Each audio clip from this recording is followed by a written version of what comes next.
Hey everybody, welcome to the GMG review. Today we're taking a look at Necromunda Ash Wastes, the latest incarnation of the Necromunda franchise by Games Workshop, which they kindly sent along as a complimentary review copy. So if you want to see the models and the terrain and stuff, I did a paint table today as well as a Let's Play, so you can go through it. And if you haven't been paying attention, I'm pretty excited about this. It's been billed as a Mad Max, Cars in the Wasteland kind of a miniature game.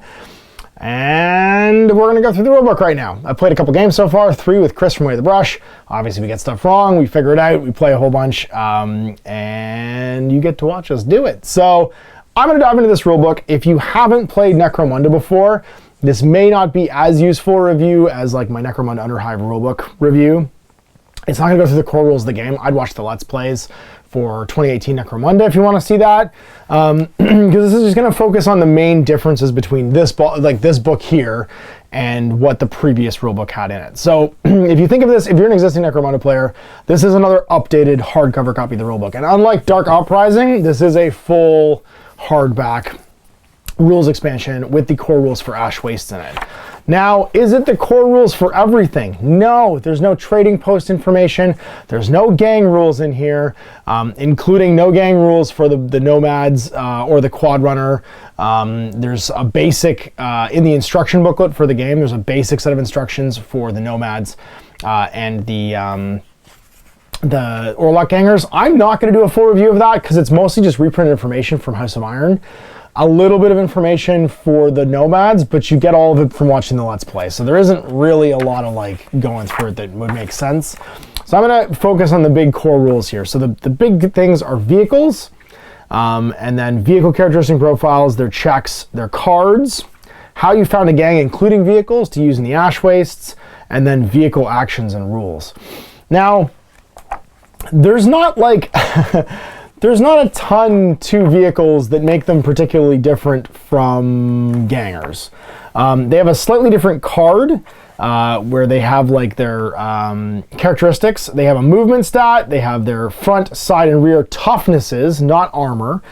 And then they also have their hull points, their handling, which they'll use for making driving checks, their save like any other fighter, and the crew characteristics, which is ballistic skill, and then the leadership stats. So like leadership, cool, willpower, and intelligence for making all of those tests.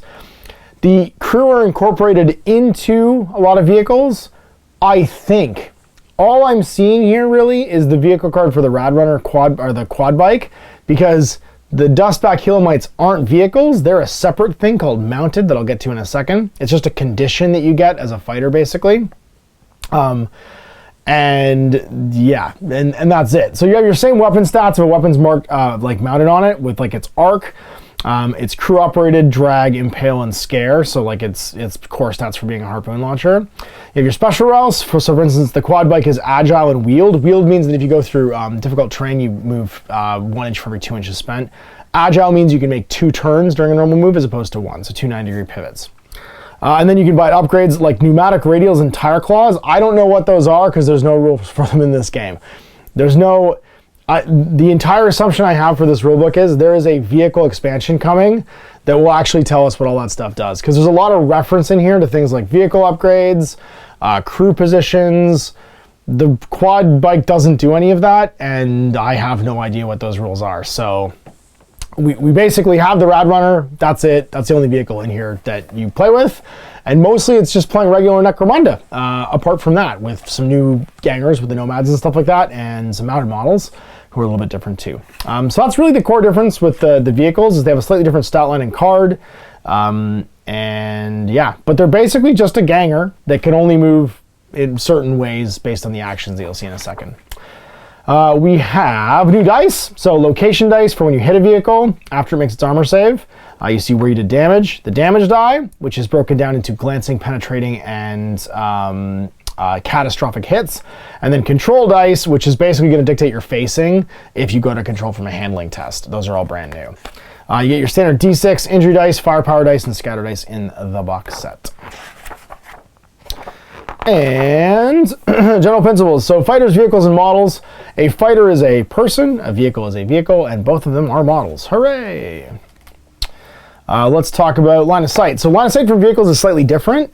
Your weapon will tell you where it's fixed to. So for instance, the quad runner is all fixed front for its guns. That means its firing arc isn't 90 like on a fighter. It's from the corner of the back tire to the corner of the front tire in a diagonal. It's intentionally a little bit vague. I'm sure it's to incorporate the fact that there are a whole lot of different vehicles coming. I'm hoping in the vehicle supplement that we'll learn more rules for. But it does mean that you really have to, you're aiming with the vehicle for the quad bike I found, and you have to make sure it's facing where you want to shoot later on, otherwise you're not going to be able to fire. The rest of your facings will dictate your toughness. So for instance, your toughness 4 from the front, your 3 from the sides, and 3 from the rear. Wherever a model lies inside those arcs is the toughness they're rolling against when they shoot you. That's really the only difference between them and a normal fighter. Cover, same as a Necromunda. Vehicles are the same as a fighter. So if they're, totally obscured, or basically more than half, they're in full cover, less than half, they're in partial cover. There is no vehicle status modifier. So if you move a whole bunch, there's no additional penalties ahead or anything like that. Your vehicles can be mobile, stationary, and then additionally they could be stalled or wrecked if they're stationary. So you can sit still if you want as a vehicle to shoot your gun or whatever, or aim. If you're mobile, you can make a move action, but if you're stalled and damage results can make you stalled, you are forced to take start actions to try and turn the engine over to try and move again. And if you're wrecked, of course, you're just a piece of terrain now that can be used as cover. All your common conditions, and that leaves us to mounted, which is the new condition. So mounted models basically have a piece of equipment that is their mount. So for your Dustback Helamites, you can spend equipment when you found a gang in the Ash Wastes on mounts and mounted crew, or mounted gangers. The mount itself is like a piece of equipment that they're equipped with now, and it gives you the hands full rule. You can only carry 2 weapons instead of 1. Ride by, and also you can't be equipped with any weapon with the unwieldy trait unless you also have the lance trait. So lances can be used, but nothing else, no heavy weapons. And you can never use more than 1 weapon in close combat, because you always have to keep 1 hand on the mount. You can make a ride-by attack, which means you can come within 1 inch of a model during your movement, and if you do, you can make a single attack dice roll against it. That does provoke strikes back, though, as you go by. So what's handy is if you have a lance with versatile that has a 2-inch range, you can come within 2 of something, stab it, and they can't fight back. So the Helamites' whole thing, you can give them guns. I regret all the ones I built with guns. They should just have chain lances. Build them all with chain lances. Chain lances are amazing. Their whole gimmick is basically the ride-by attack. Don't give them guns. Quick retreat, they add 2 to their initiative if they retreat basic, and then grounded, they cannot climb terrain or vehicles. That doesn't mean they can't go above ground floor, and the same with vehicles. They can drive up ramps and stuff, they just can't make the climb action. So you can't make an action where you're moving 2 inches for 1 inch to go up and down a surface. You have to find a way to navigate up and onto a ramp. So it's not that you can't go above ground, it's that you can't perform the climb action, which is separate. My mount is my life. A mounted fighter may have 2 different fighter cards, even if they don't have the tools of the trade special rule, in which case the only difference allowed is the presence of the mount. A fighter stranded in the waist without their mount is in dire trouble, and therefore fighters will never dismount mid-battle. And then I get knocked down. You don't get pinned, but if you get hit and would normally get pinned, you make an initiative check. And if you're -1 if you hit by blast or knockback, and if you're passing it, if you pass it, you're fine. If you fail it, though, you get knocked down. And the more you move during a turn, the higher strength damage a hit you take when you get knocked down. And then in order to take the stand-up action, you have to also pass an initiative check to do it. So basically representing the fact that your mount is making you tougher and harder to pin. But you are, subject to being, your leg gets crushed basically if you fall off of it. I had that literally happen. All right, so we're into repeat stuff here. We'll look at the vehicles. So I already went through the characteristic profile, like I said. You have max characteristics. So max toughness in the front is 8, side is 7, rear is 6. Max hull points. Oh no, sorry, this isn't even max. This is just an Ash rig stat line. Sorry, these are the maxes down here. So the Ash rig, we can see the stat line for it, which is cool. It has a 7-inch move. It's like a war rig basically. Front 8, side 7, rear 6 for toughness, 3 hull points. If it takes more than 3 hull points, though, it's destroyed. And then handling is 6+, your save is a 3+, and you have a bliss skill of 4+, leadership 8, cool 5, willpower 9, intelligence 8+. And so so your hull points are basically how much damage you can take before you get wrecked. So it's pretty tough, but it's only got 3 hit points before it gets blowed up. Your fighter cards, vehicle cards, we already looked at. And then founding a gang. So the big difference is when you play an Ash Waste campaign, you're playing to control roads and trade routes. And depending on the number of players in the campaign, you take the deck of cards that comes in this box and will hopefully be available later, but is also printed in here just in text format if you want to do them right out of the book. So if you just have this book, you're okay. And you found a gang for 1,000 creds plus 400 bonus creds that can only be spent on vehicles, fighters that default come mounted, or mounts. There's not a lot of that in the game already. I'm pretty sure the Vansar Skyboards, though, count as mounts. So they're able to participate in the campaign right now. Other than that, it feels like until this extra vehicle book comes out, you can only really play with the Orlocks, maybe the Vansars if their Skyboards count. I don't know. I don't have that. I actually don't think I have that book. Or if I have, I haven't looked at it too closely. But yeah, even the Wreckers for the Orlocks don't have the mounted trait. They just have jetpacks. So yeah, that 400 bonus points can't be spent otherwise. So you have to spend it on the vehicles, fighters that come with war gear and or the other stuff. And any unspent credits from this allowance is lost after the gang's founded. So you get your extra basically bonus points. And then your camp position is the same as in regular stuff. So you can't have more people with the gang hierarchy rule than you have people with like the gang fighter rule. So your prospects and gangers need to outnumber your champions and your leaders. Now there are upgrades for equipping a vehicle. I don't know what they are because there aren't any vehicle upgrades in the core in the starting rules. In fact, you can't even buy the gangers piloting like all of the gang members on the quad fighters have like pistols and shotguns and stuff. There's no ability to equip them with those. So I don't know, maybe the more expanded rules for vehicles will let you do that, but right now out of the box set, you can't actually, unfortunately, equip anything. So yeah, we'll see. I don't know is the answer, but it refers to it here, so I'm assuming it's coming. That's up for gang founding, and then really it's into the actions for vehicles that are new. So vehicles are just fighters. When you activate a fighter, you can activate a vehicle. If it's based on its current status, it can do different things. So a mobile vehicle can do these actions. A stationary one can do the following. They can either do, if they're stationary installed, stationary and wrecked, then they can't do anything. And then if they're broken, they have to make a break for air at the double. It's basically a runaway or a burnout at the double. So they're kind of just fighters. There isn't like, if there's multiple crew on the quad bike, those different crew don't seem to do anything. It's just one fighter that does these actions. So if it's a mobile vehicle, it could move simple. So move in a straight line forward up to your movement characteristic and make a single pivot around the center up to 90 before, during, or after your move. You can cross any gap between two platforms that's no wider than the length of your base. So you can do a little jump, which is kind of cool. And then you can cross certain terrain features, but basically it's based on what your track type is. So if you're tracked, there's no penalty. If you're wheeled, there might be a penalty. You can do a maneuver, which is simple. So these moves you can do multiple times per turn. Same with the maneuver. Move in a straight line directly forwards or backwards up to half your movement. Make any number of pivots up to 90, and then cross certain terrain features. So this is the like go fast. This is the go slow, but turn as much as you want through weaving around stuff. And then move and shoot, which is basic. May move up to half. You make a move simple, so move up to half. At any point before, during, or after, you make a ranged attack.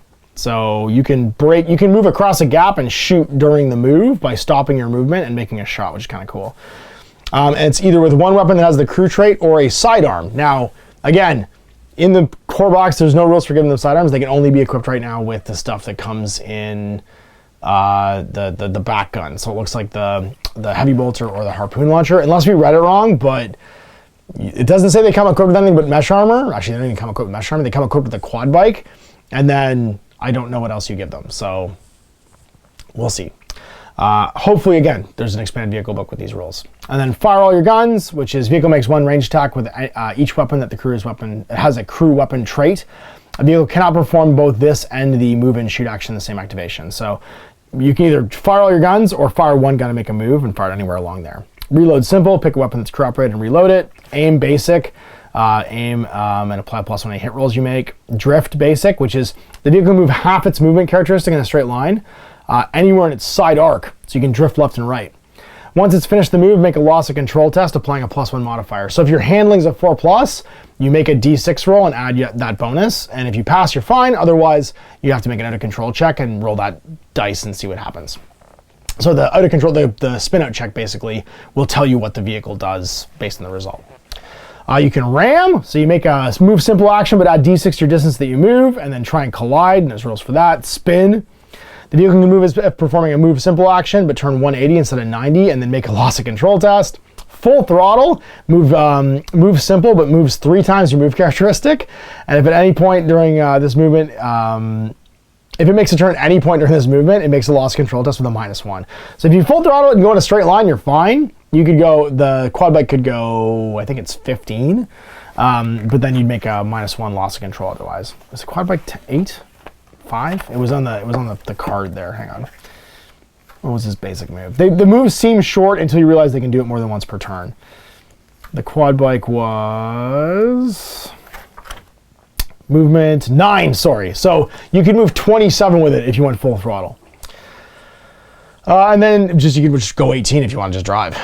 And then stationary vehicles, you could jump start simple, make a handling check at +1, and if you fail it, you get a +1 again. You get to turn over as well, go D3. It's a basic though, so turnover you can do once, you move D3 forward, and then also apply a +1 modifier to the next turn. So you're trying to like neutral start it, and then jump start.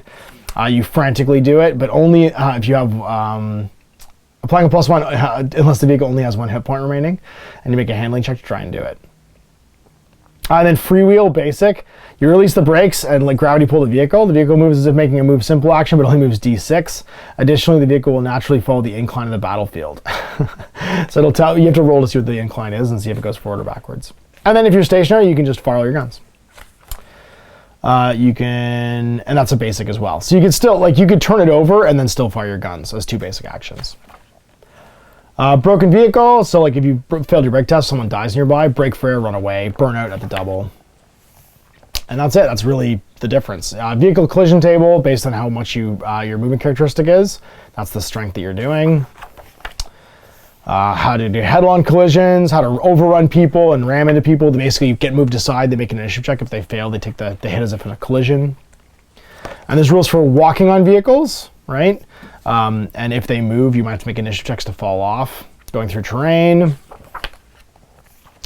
going through obstacles and stuff, leaping gaps and jumping down. And then some basic rules for the terrain that comes in the block. So like ramps and walkways count as open terrain, but aren't considered part of the battlefield.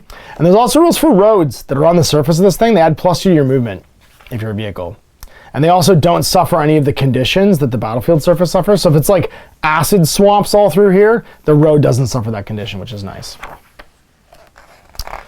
And then we're back to like regular core rules. So shooting, this is all regular Necromunda stuff. How to make a loss of control test, so making your handling checks and stuff like that. And then you're doing your damage for vehicles. So damage for regular people, and then damage for vehicles. For every point of damage you would take, once damage dice have been rolled, sorry, where is it? Every time you take a point of damage, after vehicles have been wounded, a number of damage dice equal to the damage characteristic are rolled. Unlike when rolling injury dice, for a wounded fighter, this is done every time a vehicle is successfully wounded, regardless of the hull points remaining.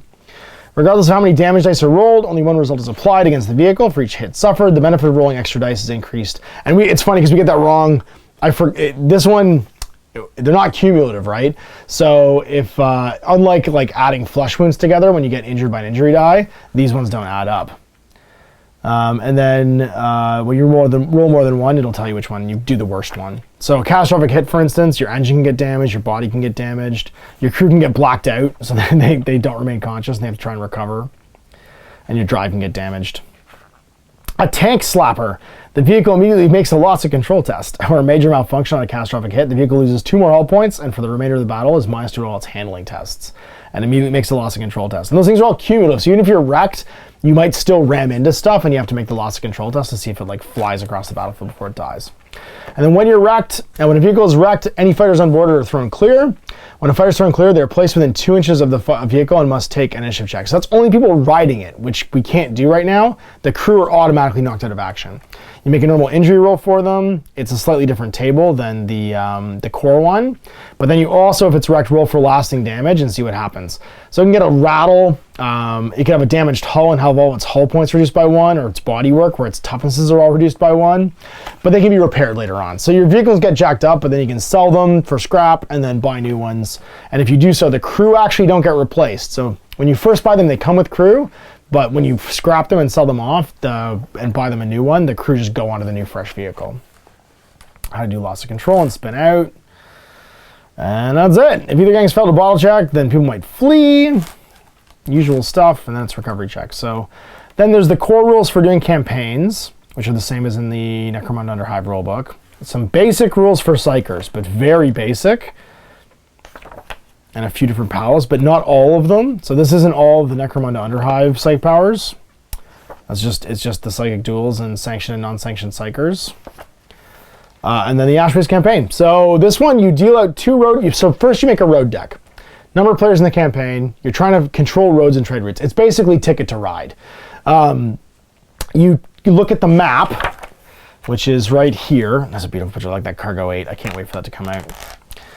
And you pick, and it's literally a Ticket to Ride map, right? And then you pick routes that you want to have, and you need to have a number of cards equal to 4 per player, and they all need to add up to complete routes if possible. So for Chris and I to do the campaign, we had 8 cards in the deck. I picked this trade route, and this 2 trade routes. So we had basically this little circle was our campaign map. Then you play 6 weeks basically, but for us we're just playing games consecutively. In which case, everybody gets dealt 2 randomly from the selection of 8, and then you fight over the control of the last 4 for the first 3 weeks. And every game, one of them gets anteed into the pot to be the one that you win. We get this wrong initially because we think we have to fight for each other's, but we figured it out in the end. And that's for the first half of the campaign, which is called the Season of Fire. Then there's a downtime, and then there's the Season of Ash, which is where you have to you have to challenge for a card in your opponent's hand and try and take control of them. Now, when you finish a trade route, you get additional bonuses. They give you anything from like a free bounty hunter to just credits. And whether you're a trader or a raider, and I'm always a raider because I'm an Ash-based nomad, you get different perks based on that. Then when you play through the different locations, if you're playing for a challenged card, so for instance, whatever the card is, you can either roll or pick. We just used whatever the waste location for the card we were anteing for was, and then rolled for that location. So we played a lot in the Wild West, or the Wild Waste in the first 3 cards. And that meant that, yeah, there was a lot of crazy stuff happening at where the Ash Wastes were. You roll for your battlefield conditions. So depending on the season of Flame, there's boiling winds, yellow skies, normal temperatures, soaring temperatures, things are really hot, visibility goes down. In the Season of Ash, there can be storms, caustic winds, all kinds of terrible stuff. And then there's rules for new battlefield conditions, so like rolling roads. So if you look at the scenarios coming out later on, now there's 3 locations to play in. There's the Zone Mortalis, there's the Sector Mechanicus, and there's the Ash Wastes. And the Ash Waste campaign could use any of those, but is mostly featuring on the Ash Wastes. And it's only when you play in the Ash Waste that you can use your vehicles. Interestingly enough, the Dustback Helamites can be used all the time. So even if they're not like you're playing in the Zone Mortalis, those guys can still show up, which is wild because they're huge. All of the usual stuff for like booby traps and sneak attacks and sentries and all the other conditions that could be in here. And then you've got your missions. So today you watch us play Dust Bowl Skirmish, which is the starting one. It's designed to be played with the starter set. Other cool terrain in here that I'm hoping they release. There's a bunch of stuff in there. It looks cool. Little like tents and stuff. Maybe it's just conversions. And then all your missions. See those? Buried containers and stuff. They look really cool. It's probably conversions though. And then all your missions. And there's things like death races where the battlefield moves. That's the rolling road special condition. And then it's just reprinted skills. So there's no, in here there is no, if you look at it, no trading post. They do print the gang tactics in here, which is nice. So even if you don't have the tactics cards, you can roll for them or pick them instead. And these are specific to the Ash Waste, so like some vehicle specific ones. And that's color section, synopsis, and we're done. And that's it. That's Necromunda Ash Wastes. So what do I think so far? Well, I don't actually know, because from the 3 games we've played so far, it's just Necromunda with lots of crazy weather kind of in the open. The quad bikes are cool, and they operate like very much like a big mobile gun turret. but there hasn't been a lot of incentive to use vehicles. The cavalry's cool, but again, they're just gangers that have some hit and run sort of like stuff going to them. And I haven't felt the Mad Max-ness yet. I want vehicles. I want big trucks rolling around. I want all kinds of cool vehicle action. And so far there hasn't been a lot. But I'm hoping that's just because that's what the big vehicle expansion is going to add to this. This has got reference to it, obviously, but there's no toys to like upgrade our vehicles with. There isn't like a lot of like mechanical gameplay aspects right now to the game that make it feel like a vehicular combat game. It's more just like kind of Necromunda outdoors where vehicles can show up. So I'm going to reserve my judgment based on that. I'm very excited about the terrain. It was super cool. The model's really nice. I love the ash-based nomads. I really enjoyed painting them. You can see them today on the paint table. And the games have been fun. The weather stuff's really cool. It's super intense. Like there's a lot of like crazy cyclone storms and murder fire winds and stuff. Like you don't want to be outside in this. But as far as the vehicle stuff goes, it's not super represented yet. And I don't really have an opinion on it yet. But I love Necromunda, and the Necromunda stuff, the Necromunda side of this has been fun. I'm excited for all the references to vehicles and stuff that are in here, and the quad bikes have given us kind of a taste of that, but I want war rigs. I want fighters jumping from vehicle to vehicle. It's all referred to in here, I just haven't gotten to experience it yet. So, yeah. So, very cool box of terrain, very cool box of stuff. The road campaign so far has been fun. It's cool and thematic. And I'm excited to see the vehicles come out so that we can actually kind of like get that taste of the rolling thunder that's been in all the ads. And if you're excited with this rulebook in and of itself, it is a hardcover, so I'm assuming it'll be available on its own. And then hopefully with the vehicle expansion, there'll be some generic vehicles. That means the other gangs can kind of take part and be part of it and use the vehicle rules and stuff too. So there it is. Cool Necromunda box set. Haven't seen the vehicles yet. I'm excited for when they come. Bit disappointed it wasn't more represented in the box, but I think they felt like introducing the terrain and the setting was more important in there, and then the vehicles will be like an add-on. So big thanks for watching. We'll see you for more GMG reviews in the future. Till then, I'm Ash. Hey there, I hope you enjoyed that video. There are tons of other games already recorded for you to watch. Click over to my channel page if you haven't already, and have a look through the dozens of playlists full of videos. I guarantee you'll discover a game you haven't seen played before. I put out new videos 7 days a week, and every day is themed to a different genre as I continue to explore the wider world of gaming.